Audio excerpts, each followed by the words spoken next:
तो good morning दोस्तों। संज्ञा के विषय में हम संपूर्ण अध्ययन कर चुके हैं और अब हम पढ़ेंगे सर्वनाम के विषय में। तो सर्वनाम का मतलब होता है सबका नाम। सबका नाम मतलब कि किसी भी संज्ञा शब्द के स्थान पर इसको प्रयोग किया जा सकता है। ये एक विकारी शब्द होता है। विकारी शब्द होता है। अच्छा, विकारी और अविकारी में मैं थोड़ा सा डिफरेंट पहले ही आपको बता दूं। जो विकारी और अविकारी होते हैं, अविकारी को ही हम अव्यय के नाम से भी जानते हैं। ठीक है।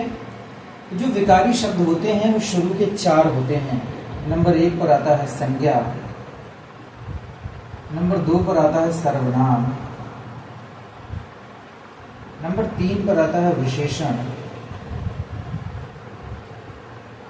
और नंबर 4 पर आता है क्रिया।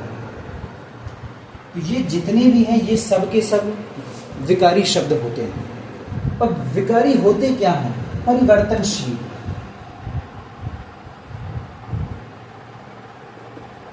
परिवर्तनशील मतलब कि जिनमें कुछ बदलाव हो सके।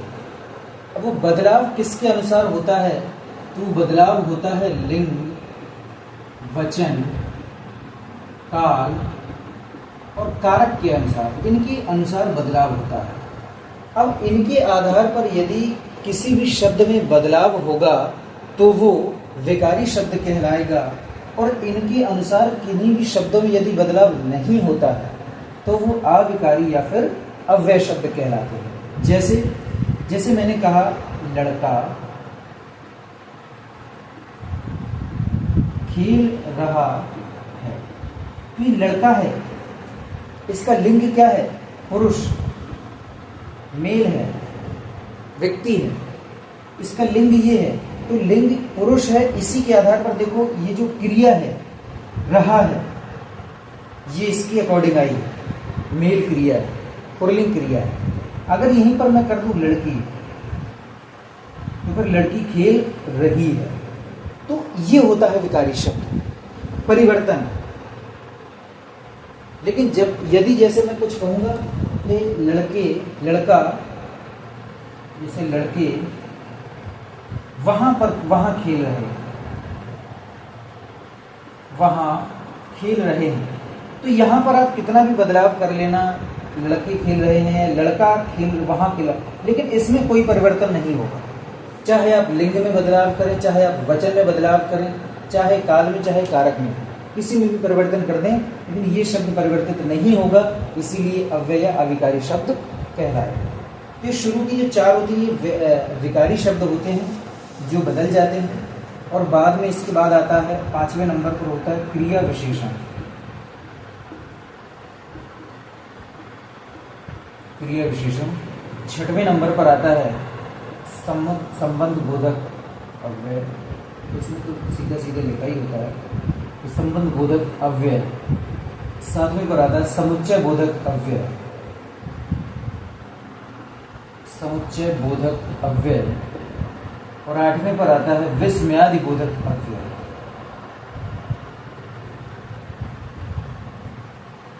विस्मयादि बोधक अव्यय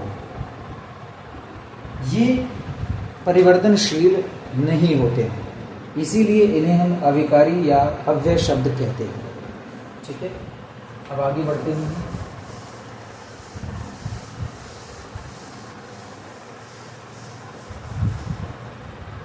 ये सर्वनाम विकारी शब्द होते हैं। इसकी हम परिभाषा की यदि बात करेंगे तो परिभाषा में जो शब्द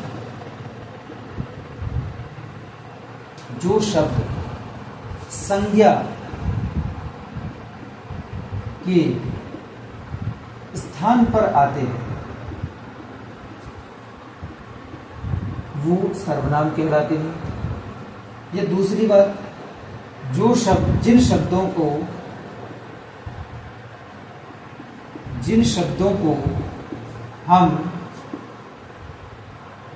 संज्ञा का दोहराव न होने पाए दोहराव ना होने पाए, इसलिए जिन शब्दों का यूज करते हैं वो सर्वनाम कहलाते हैं। जैसे राम खेल रहा है,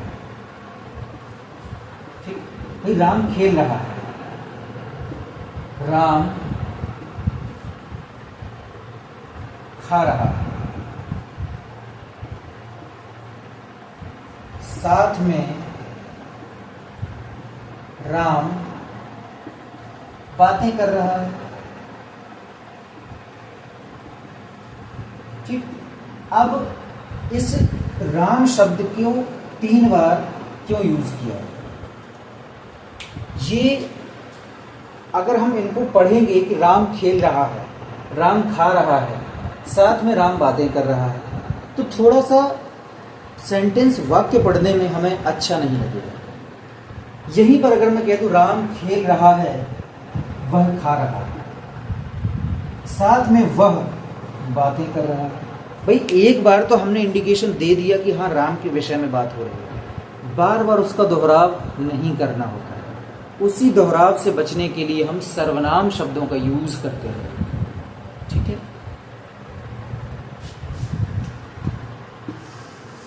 सर्वनाम मुख्य रूप से 11 होते हैं, ध्यान रखना है।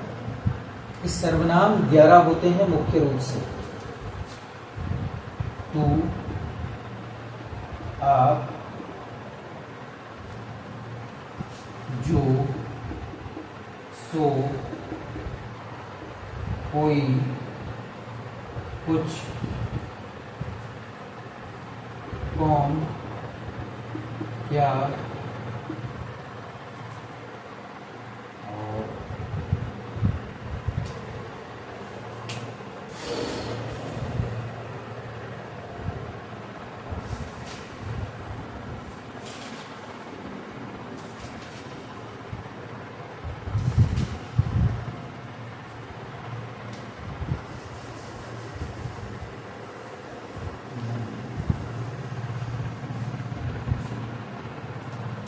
तो सर्वनाम कुल मिलाकर के 11 होते हैं।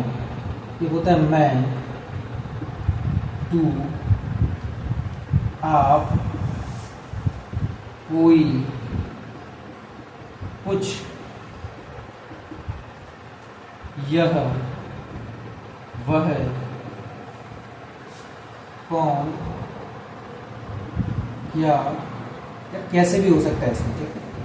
और जो, सो, कितने हो गए? 1 2 3 4 5 6 7 8 9 10 11।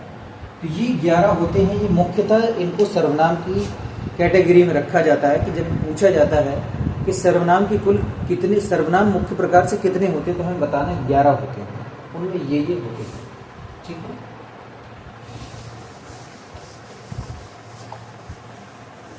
आगे देखते हैं सर्वनाम के भेद कितने होते हैं। इसके भेद कितने होते हैं? तो सर्वनाम के 6 भेद होते हैं। नंबर 1 पर आता है पुरुषवाचक सर्वनाम। नंबर 1 पर आता है पुरुषवाचक सर्वनाम। नंबर 2 पर आता है निश्चयवाचक सर्वनाम। निश्चयवाचक सर्वनाम। नंबर 3 पर आता है अनिश्चयवाचक सर्वनाम। अनिश्चयवाचक सर्वनाम। नंबर 4 पर आता है प्रश्नवाचक सर्वनाम। प्रश्नवाचक सर्वनाम। नंबर 5 पर आता है संबंधवाचक सर्वनाम। संबंधवाचक सर्वनाम। और नंबर 6 पर आता है निजवाचक सर्वनाम। निजवाचक सर्वनाम। ये 6 प्रकार होते हैं। अब ध्यान रखना, पुरुषवाचक सर्वनाम वही होंगे, इसके 3 भेद होते हैं। पुरुषवाचक सर्वनाम में भी 3 होते हैं। एक होता है उत्तम पुरुष, एक होता है मध्यम पुरुष, एक होता है अन्य पुरुष। ये इसी के भेद होते हैं। तो ये उत्तम पुरुष, मध्यम पुरुष और अन्य पुरुष क्या होते हैं? जैसे जब भी कोई 3 व्यक्ति हैं या 2 व्यक्ति हैं, जैसे मैं हूं, आप हैं तो जब मैं बात करूंगा तो तुमसे बात करूंगा या आपसे बात करूंगा, लेकिन जो बात करूंगा तो वो किसी तीसरे के विषय में बात करूंगा, या किसी तीसरे सब्जेक्ट के विषय में बात करूंगा, या किसी तीसरे व्यक्ति के विषय में बात करूंगा। तो जो मैं बात कर रहा हूं, जो मैं बोल रहा हूं, मैं वक्ता हूं, तो मैं उत्तम पुरुष हूं। तुम सुन रहे हो, आप सुन रहे हो, आप श्रोता हैं, तो आप मध्यम पुरुष हैं। और जिस किसी दूसरे तीसरे के विषय में हम बातचीत कर रहे हैं कि वह ऐसा है, वे ऐसे हैं, यह ऐसा है, ये ऐसे हैं, ये अन्य पुरुष की कैटेगरी में आएंगे। तो उत्तम पुरुष में मैं, ठीक, हम, ये उत्तम पुरुष की कैटेगरी में आते हैं कि भाई हम बातें कर रहे हैं, हम दोनों बातें कर रहे हैं, तुम सुन रहे हो, तो मैं और हम उत्तम पुरुष में होते हैं। मध्यम पुरुष में तू और तुम, ठीक। अन्य पुरुष में यह, वह, ये, वे, लेकिन सजीव लोगों के लिए, क्योंकि यह और वह निश्चयवाचक सर्वनाम में भी आता है, इंडिकेशन करने के लिए कि यह कूलर है, यह फोन है, यह व्हाइट बोर्ड है। तो जो निर्जीव चीजों के लिए यूज होगा तो वो निश्चयवाचक सर्वनाम में आएगा, लेकिन जो सजीवों के लिए यूज होगा वो हम अन्य पुरुष में रखेंगे। अन्य पुरुष से हमें समझ में आता है कि जो पुरुष है, पुरुष तो वही सजीव ही होगा, ठीक है, ध्यान रखना है। अब जो निश्चयवाचक सर्वनाम होते हैं, जैसे हमें पता चल रहा है कि निश्चय है, कोई भी चीज निश्चित है या निश्चय है, तो निश्चयवाचक जो सर्वनाम होते हैं वो होते हैं यह और वह, ठीक। भाई किसी भी चीज को हमने कह दिया कि यह लड़का है, यह लड़का है, अब ये इंडिकेशन कर रहा है, तो ये अन्य पुरुष में जाए, है ना। वे खिलाड़ी हैं, तो ये अन्य पुरुष है। लेकिन मैंने कह दिया यह मार्कर है, यह बोर्ड है, यह घर है, वह छत है, वह लाइट है, वह घड़ी है, तो ये सब निश्चयवाचक सर्वनाम की कैटेगरी में है। अनिश्चयवाचक, जब कोई चीज निश्चित ही नहीं है, हमें पता ही नहीं है हमारे दरवाजे पर कौन आया, हमारे दरवाजे पर कौन आया, उसके हाथों में क्या है, हमें पता नहीं है। जब निश्चित ना हो तो हम पूछते हैं कि भाई दरवाजे पर कोई आया है और उसके हाथों में कुछ है। अब हमें निश्चित ही नहीं है कि दरवाजे पर कौन आया है और उसके हाथों में क्या है, तो दरवाजे पर कोई आया है हमें पता ही नहीं, तो अनिश्चित है ये चीज। उसके हाथों में क्या है, कुछ है, पता नहीं क्या है, ये भी अनिश्चित है, ठीक है। अगला देखते हैं प्रश्नवाचक सर्वनाम में। तो प्रश्नवाचक सर्वनाम जैसा होता है प्रश्नवाचक कौन, क्या या फिर कैसे।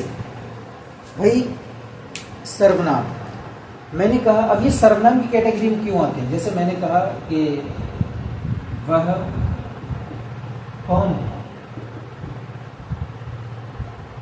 तो अच्छा ये बताओ, क्या ये मैंने संज्ञा के स्थान पर इसका यूज नहीं किया है? भाई अगर मैं सेंटेंस को कंप्लीट कर दूं कि वह राम है, तो इसी राम की जगह पर तो हमने इस कौन का यूज किया है, इसीलिए इनको हम सर्वनाम की कैटेगरी में रखते हैं, और वो भी प्रश्नवाचक सर्वनाम की कैटेगरी में। ध्यान रखना है, ठीक है। ये प्रश्नवाचक सर्वनाम है। भाई जब भी प्रश्न की बात की जाएगी तो प्रश्नवाचक सर्वनाम हो जाएगा।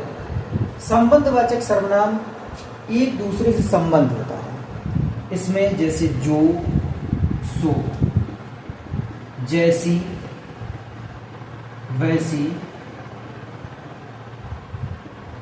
जैसा, वैसा, ये सब संबंधवाचक सर्वनाम की कैटेगरी में आती हैं। जैसे जो करोगे सो भरोगे। अब देखो, जो करना है वही भरना है, दोनों के एक दूसरे से आपस में संबंध है, इसलिए संबंधवाचक सर्वनाम। जो करोगे सो भरोगे, जैसी करनी वैसी ही भरनी, और जैसी करनी वैसी भरनी, जैसा करोगे वैसा भरोगे, जैसा करोगे वैसा भरोगे, है ना। जो बोओगे सो काटोगे, जैसी स्थिति होगी